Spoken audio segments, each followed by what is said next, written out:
আসসালামু আলাইকুম, welcome back to my channel. কেমন আছেন সবাই? নিশ্চয়ই ভালো, আলহামদুলিল্লাহ আমিও ভালো আছি। চলে আসলাম আপনাদের মাঝে আরও একটি রেসিপি দেখানোর জন্য। আজকে আমি কাঁচা কলা দিয়ে ইলিশ মাছের রেসিপিটি দেখাবো।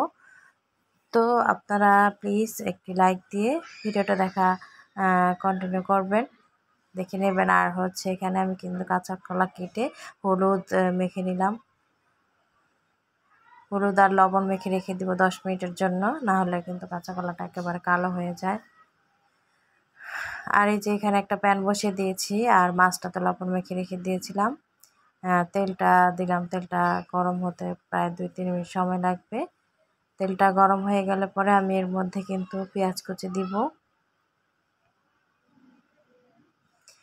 দিয়ে দিলাম কিছু পেঁয়াজ কুচি। পেঁয়াজ কুচিটা একটু বেশি দিলে ঝোলটা একটু ঘন ঘন হবে, আর যদি একটু কম দেন একটু ঝোলটা একটু পাতলা হবে। তো আপনার যেরকম খেতে চান। এই যে পেঁয়াজটা কিন্তু আমি ভেজে নিচ্ছি। প্রথমে একটু নেড়ে চেড়ে দিলাম পেঁয়াজটা।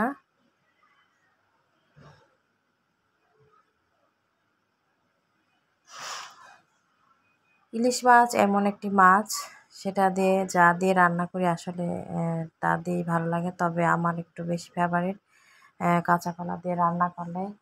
জানি না, অনেকেরই হয়তো পছন্দ নাও হতে পারে, কিন্তু কাঁচা কলা দিয়ে ইলিশ মাছ আমার অনেক পছন্দ, ফেভারিট একটা রেসিপি। তো এখানে কিন্তু এই যে লবণটা দিয়ে দিলাম, স্বাদ মতো লবণটা দেওয়ার পর আবার একটু নেড়েচেড়ে পেঁয়াজটা ভেজে নিচ্ছি। পেঁয়াজটা একটু ভেজে তারপর কিন্তু এর মধ্যে আমি দিয়ে দিব হলুদের গুঁড়ো। হলুদের গুঁড়ো বুঝে দিতে হবে, কারণ আমি কাঁচা কলায় কিন্তু হলুদ মেখে রেখেছি, তাই যাতে করে হলুদের গন্ধ না হয় সেই জন্য কিন্তু আমি এখানে হলুদের গুঁড়ো দিয়ে দিলাম 1.5 চা চামচ পরিমাণ, আর 1 চা চামচ পরিমাণ মরিচের গুঁড়ো দিয়ে দিয়েছি। তারপর কিন্তু সামান্য একটু পানি দিব। পানিটা দেওয়ার পর একটু নেড়ে চেড়ে দিয়ে কষিয়ে নেব মশলাটাকে। আর এই যে দেখুন, মশলাটা কষানো হতে হতে আর একটু লবণ যে মেখে রেখেছিলাম মাছ, সেই মাছটা কিন্তু আমি ধুয়ে নেব এই ফাঁকে। আর ইলিশ মাছ 4-5টি বা 3টি ধোয়া দিলে কিন্তু হয়ে যায়, অত বেশি ধোয়ার কোনো দরকার নেই। যদি একটু বালু বেশি থাকলে তাহলে একটু ধুতে হবে বেশি, যেহেতু পদ্মার মাছে কিন্তু একটু বালি থাকে। চিংড়ি মাছ, ইলিশ মাছ এগুলোতে কিন্তু বালি থাকে অনেক সময়। যাই হোক, ভালো করে ধুয়ে কাটলে তাহলে আর বালির প্রবলেমটা হবে না। আর এই যে মাছটা কিন্তু ধোয়া হয়ে গেলে পরে আমি কিন্তু এক এক করে দিয়ে দিচ্ছি। মাছটা দেওয়ার পরে এখন কিন্তু মাছটা প্রায় 2-3 মিনিট পর একটু উল্টিয়ে দিব, কারণ এটা এক পিঠ একটু মশলা হয়ে মাখানো হলো। এখন কিন্তু উল্টিয়ে দিলে আরেক পিঠও মশলা পর্যন্ত হবে। এভাবে একটু নেড়ে উল্টিয়ে দিয়ে কষিয়ে নেব।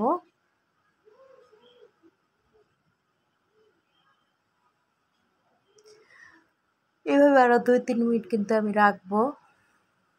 কষাতে কষাতে যখন একটু তেল দেখবো উঠে গিয়েছে, ঠিক সেই পর্যায়ে কিন্তু মাছগুলোকে আমি তুলে নিব।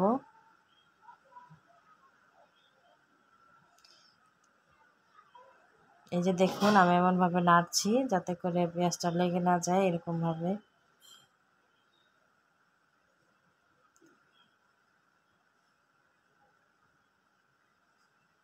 আর এরকম একটু বড় ধরনের মাছগুলোতে কিন্তু একদম কাটা কম থাকে, আর খেতেও কিন্তু দারুণ লাগে। আর আমার এই রেসিপিটা যদি ফলো করে আপনারা কাঁচা কলা দিয়ে ইলিশ মাছটা রান্না করেন, তাহলে কিন্তু কাঁচা কলাটা একদমই কালো হয়ে যাবে না। কষকষ একটা ভাব সেটাও কিন্তু চলে যাবে, যদি একটু হলুদের গুঁড়ো আর লবণ মেখে রেখে দেন প্রায় 10-15 মিনিটের মতো।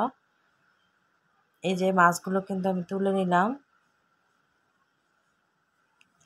তুলে নেওয়ার পর ওই যে কাঁচা কলা হলুদ মেখে রেখেছিলাম সেটা কিন্তু এবার ধুয়ে তারপর কিন্তু এর মধ্যে আমি দিয়ে দেব, না হলে আবার লবণ কাটা বা হলুদের গন্ধ বেশি হতে পারে। সেজন্য একটু ধুয়ে এই মশলাটা কষানো হয়ে গেলে পরে আমি দিয়ে দেব এর মধ্যে কাঁচা কলা।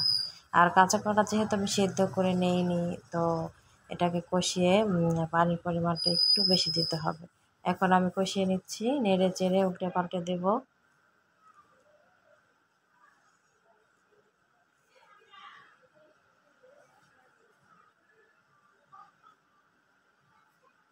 কে কে আমার মতো এরকমভাবে কাঁচা কলার রেসিপিটি খান অবশ্যই কমেন্টস করে জানাবেন আপনারা।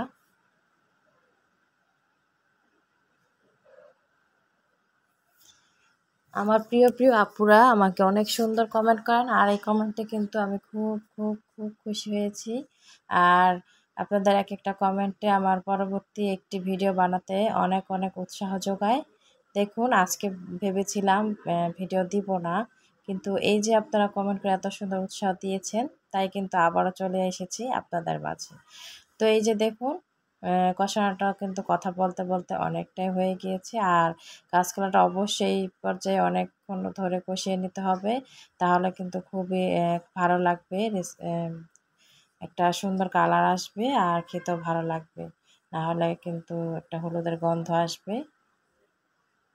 আর ঠিক এই পর্যায়ে কিন্তু আমি পানি দিয়ে দিলাম। দেখুন পানি কতটুকু দিলাম, যেহেতু আমি আগে সেদ্ধ করে নিইনি, তো সেজন্য একটু পানির পরিমাণটা একটু বেশি দিতে হবে, যাতে করে এই পানিতে কাঁচা কলাটা সেদ্ধও হয় আবার একটু ঝোলও থাকে, সেরকমভাবে দিতে হবে।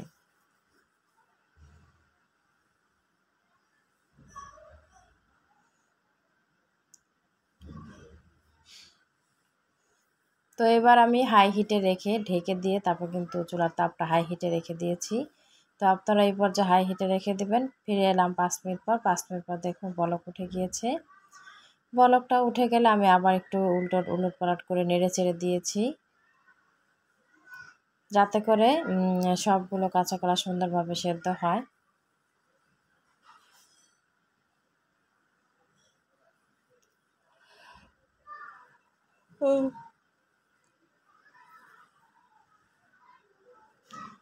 আর আপুদের একটা কথা বলে রাখছি, অনেক কিছু কিছু আপুরা যে দেখা যায় কমেন্টে বলে যে বন্ধু হবো, এটা সেটা বলার কোনো দরকার নেই।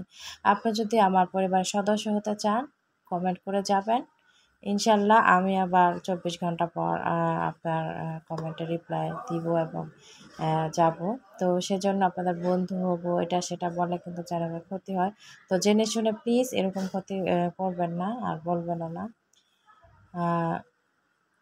এই যে এখন দেখুন আমি কিন্তু মাছগুলো দিয়ে দিচ্ছি। প্রায় 10 মিনিটের মতো রান্না করলাম কাঁচকলাটা জাল করার পর, তারপর কিন্তু এই যে কষিয়ে রাখা মাছগুলো এর মধ্যে দিয়ে দিলাম।